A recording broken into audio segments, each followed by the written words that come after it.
श्री राजेंद्र पाल गौतम जी, माननीय सदस्य, दिल्ली सरकार के मोहल्ला क्लिनिकों, अस्पतालों और डिस्पेंसरियों में दवाइयों की कमी और कुछ संबंधित अधिकारियों के कारण अप्रैल 2024 से मोहल्ला क्लिनिकों में मुफ्त जांच सुविधाएं बंद होने की आशंका के संबंध में सदन का ध्यान आकर्षित करेंगे। श्रीमान गौतम जी। बहुत बहुत धन्यवाद माननीय अध्यक्ष महोदय। अध्यक्ष जी, आपने मुझे नियम 54 में विभिन्न अस्पतालों में, डिस्पेंसरीज में, मोहल्ला क्लिनिक्स में दवाइयों की संपूर्ण उपलब्धता ना हो पाने व मोहल्ला क्लिनिक में जांच रुकने की संभावना की ओर दिलाने का मौका दिया। माननीय अध्यक्ष जी, दिल्ली में केंद्र सरकार के हॉस्पिटल्स के लगभग 5 गुना हॉस्पिटल्स दिल्ली की सरकार चलाती है। अनेकों पॉलीक्लिनिक्स, अनेकों डिस्पेंसरीज और 500 से ज़्यादा मोहल्ला क्लिनिक दिल्ली के अंदर लोगों की स्वास्थ्य सेवाएं उपलब्ध कराते हैं।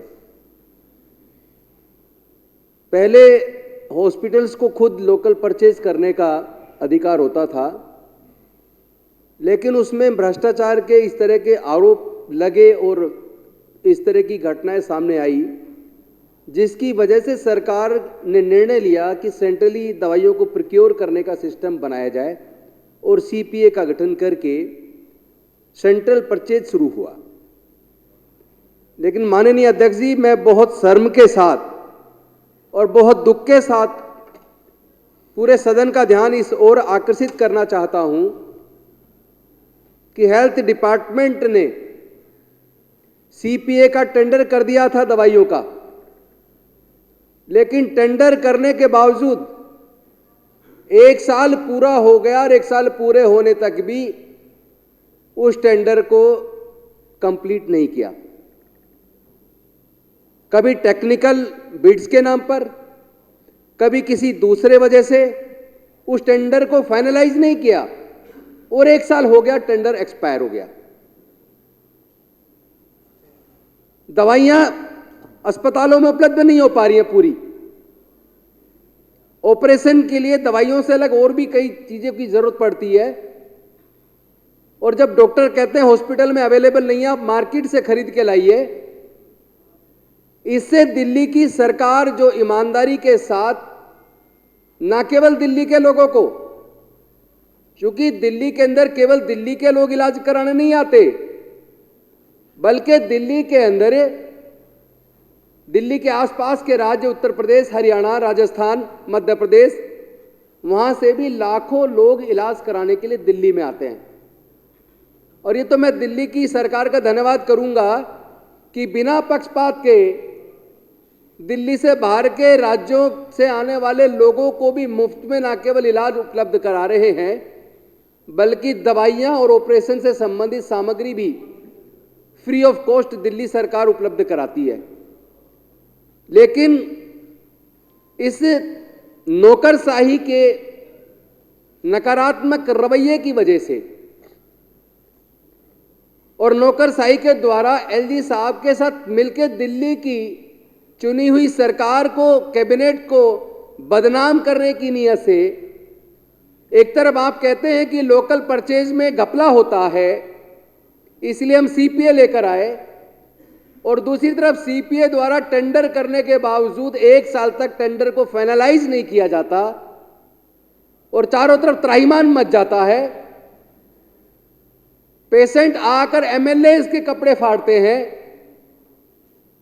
एमएलए मंत्री के कपड़े फाड़ते हैं कि लोग आके हमें शिकायत कर रहे हैं हॉस्पिटल के अंदर दवाइयां नहीं है।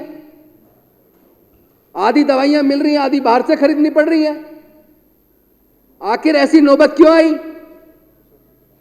मैं पूछना चाहता हूं माननीय चीफ सेक्रेटरी महोदय से, प्रिंसिपल सेक्रेटरी हेल्थ से, वो बताएं क्या उन्होंने इस बात की जांच कराई कि सीपीए का टेंडर 1 साल पूरा होने तक भी फाइनलाइज क्यों नहीं हुआ और इस बीच दवाइयों के दाम बढ़ गए और वो टेंडर भी बेकार हो गया। भुगतना किसको पड़ा? भुगतना पड़ा दिल्ली के अंदर मरीजों को, भुगतना पड़ा दिल्ली की चुनी हुई सरकार को, जो फंड्स अवेलेबल कराने में कभी कोताही नहीं बरतती, जो लोगों की सेवा में हमेशा तत्पर रहती है। उस सरकार को जानबूझकर बदनाम करने की कोशिश की गई है। इसकी जांच होनी चाहिए और ऐसे अधिकारियों को सख्त से सख्त सजा मिलनी चाहिए जो लोग इस बात के दोषी हैं, जिन्होंने मरीजों की सेहत के साथ खिलवाड़ किया, जिन्होंने मरीजों की जीवन के साथ खिलवाड़ किया। माननीय अध्यक्ष जी, आपकी और मेरी विधानसभा मिली हुई है। आपको पता है वहां 5-5 हॉस्पिटल हैं। एक एमसीडी का हॉस्पिटल है, स्वामी दयानंद हॉस्पिटल, जिसको जनरल हॉस्पिटल भी कहते हैं, और 4 दिल्ली की सरकार के हॉस्पिटल हैं, जिसमें जीटीबी हॉस्पिटल बहुत बड़ा हॉस्पिटल है।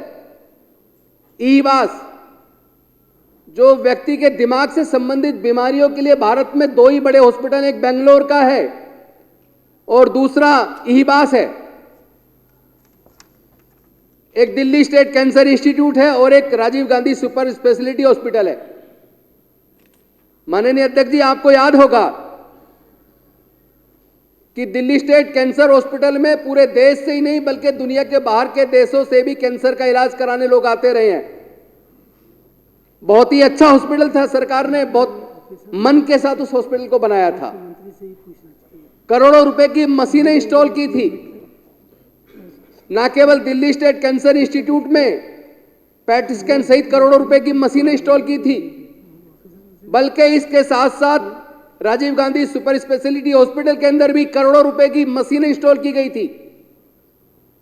लेकिन इस अफसरशाही के नकारात्मक या कहूं अपराधी प्रवृत्ति वाले कृत्य की वजह से एनुअल मेंटेनेंस उन मशीनों का नहीं हो पाया, क्योंकि जो बजट एलोकेट होता और उसकी जो किस्तें विभिन्न अस्पतालों को जाती है वो टाइम से दी नहीं गई। उन कंपनियों को एएमसी का पैसा दिया नहीं गया, मशीनों का एनुअल मेंटेनेंस हुआ नहीं, करोड़ों की मशीनें माननीय अध्यक्ष जी बंद पड़ी रही लगभग 1 साल तक। लोगों को वो जांच जो फ्री में हॉस्पिटल के अंदर उपलब्ध हो सकती थी, सरकार के करोड़ों रुपए की मशीन इंस्टॉल कराने के बावजूद, पर्याप्त मात्रा में बजट उपलब्ध कराने के बावजूद, फाइनेंस डिपार्टमेंट की अकर्मण्यता की वजह से और अफसर कुछ चुनिंदा, चूंकि ज्यादातर अफसर काम करना चाहते, कुछ चुनिंदा अफसरों की द्वारा एलजी के साथ मिलकर, भारतीय जनता पार्टी के नेताओं के साथ मिलकर, दिल्ली की सरकार के साथ, दिल्ली की जनता के साथ जो राजनीति की जा रही है, इसकी वजह से वो पैसा समय से नहीं पहुंचा और एनुअल मेंटेनेंस नहीं हो पाई। करोड़ों की मशीनें बंद पड़ी हैं। आज भी दिल्ली स्टेट कैंसर इंस्टीट्यूट के अंदर पैट स्कैन मशीन नहीं चल रही है। ईबास, जो पूरे भारत के अंदर जो लोग जिनको मानसिक बीमारियां हैं उसका इलाज कराता है, वहां पे आज तक भी साल भर से फाइल लगातार घूम रही है। आज तक भी एमआरआई की मशीन उपलब्ध नहीं हो पाई है। मोहल्ला क्लिनिक के अंदर दवाइयों के लोगों को जूझना पड़ा, दवाइयां नहीं है। और केवल इतना नहीं हुआ, बल्कि मोहल्ला क्लिनिक के अंदर जो जांचें होती थी मुफ्त में, वो जांचों को प्रभावित किया गया, रोका गया। बड़ी मुश्किल से लड़ के हमारे मंत्री जी अफसरों से किस किस तरीके से जूझते हुए उन समस्याओं का निदान किया है। लेकिन माननीय अध्यक्ष जी, मैं आपका एक बात के लिए धन्यवाद करूंगा और माननीय स्वास्थ्य मंत्री जी का भी धन्यवाद करूंगा कि पिछले 2-3 सत्र के दौरान इसी सदन के अंदर जब हमने इस मुद्दे को उठाया और मंत्री जी ने प्रोएक्टिवली काम किया, इससे एक तो फायदा हुआ कि दवाइयों की समस्या तो अभी पूरी तरह समाप्त नहीं हुई, लेकिन वो मशीनों का मेंटेनेंस हो गया और मशीनों ने काम करना शुरू कर दिया। इसके लिए मैं सरकार का धन्यवाद करूंगा और उन अफसरों का भी धन्यवाद करूंगा जिन्होंने सहयोग देकर उन मशीनों को चालू कराया। लेकिन अभी भी दिल्ली स्टेट कैंसर इंस्टीट्यूट की पैट स्कैन मशीन चल नहीं रही है। अभी भी ईबास के अंदर एमआरआई की फाइल लगातार घूम रही है ऊपर हेल्थ डिपार्टमेंट में, अभी तक भी वो मशीन उपलब्ध नहीं हुई है। ये जल्दी से जल्दी मिलना चाहिए और जिस तरह फरिश्ते योजना को लटकाया गया, यहां तक कि सारे वो मरीज जिनकी जान जा सकती थी, जिनकी जान बचाने का काम दिल्ली की सरकार ने फरिश्ता योजना के माध्यम से किया, माननीय मुख्यमंत्री जी ने उस पर पहल की और उस योजना को जिस तरह अफसरशाही ने बंद कर दिया था, उसको भी लड़ लड़ के चालू करवाया। इससे एक बात तो स्पष्ट है, सरकार की नीयत जनता के लिए काम करने की है। सरकार जिस तरह एजुकेशन के मामले में गंभीर है, उसी तरह हेल्थ के मामले में गंभीर है। लेकिन इस अफसरशाही को राजनीति छोड़कर एलजी साहब के या केंद्र सरकार के हाथों में खेलने की बजाय, चूंकि वो जनता की नौकर है, एमएलए जनता के नौकर है, मंत्री जनता के नौकर हैं, आईएएस ऑफिसर जनता के नौकर हैं, मुख्यमंत्री, प्रधानमंत्री, राष्ट्रपति सब जनता के नौकर हैं। कॉन्स्टिट्यूशन कहता है दे आर पब्लिक सर्वेंट्स। लेकिन वो मालिक बनने की कोशिश ना करें, जनता के साथ खिलवाड़ ना करें। इस तरह की राजनीति जनता के साथ ठीक नहीं है, ये रुकना चाहिए। माननीय अध्यक्ष जी, बेहद गंभीर मामला है। एक ऑर्डर है सुप्रीम कोर्ट का और उस ऑर्डर में माननीय चीफ सेक्रेटरी महोदय का कंटेम्प्ट भी हुआ था कि किसी भी विभाग में जितने भी कर्मचारी काम करते हैं, कॉन्ट्रैक्ट पे करते हैं या आउटसोर्स करते हैं, उनको हर महीने की 7 तारीख से पहले पहले सैलरी मिल जानी चाहिए। लेकिन आउटसोर्स स्टाफ की कई बार 6-6 महीने तक सैलरी नहीं मिलती, जिसमें सफाई कर्मचारी, नर्सिंग ऑर्डरली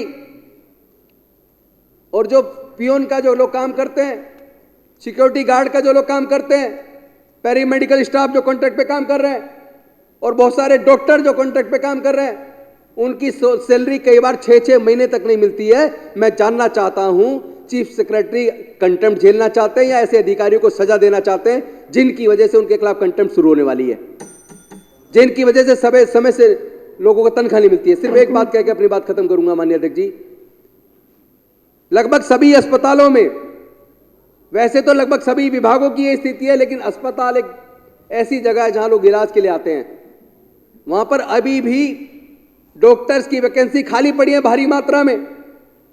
अभी भी पैरामेडिकल स्टाफ, नर्सिंग का स्टाफ, टेक्नीशियंस, वो वैकेंसी खाली होने का मतलब है जो मशीनें चलाने का काम वो टेक्निकल एक्सपर्ट करता, अगर वो वैकेंसी भरी नहीं जाएगी तो मशीन चलेगी नहीं। इसकी वजह से लोगों को कई प्रकार की समस्याओं का सामना करना पड़ रहा है।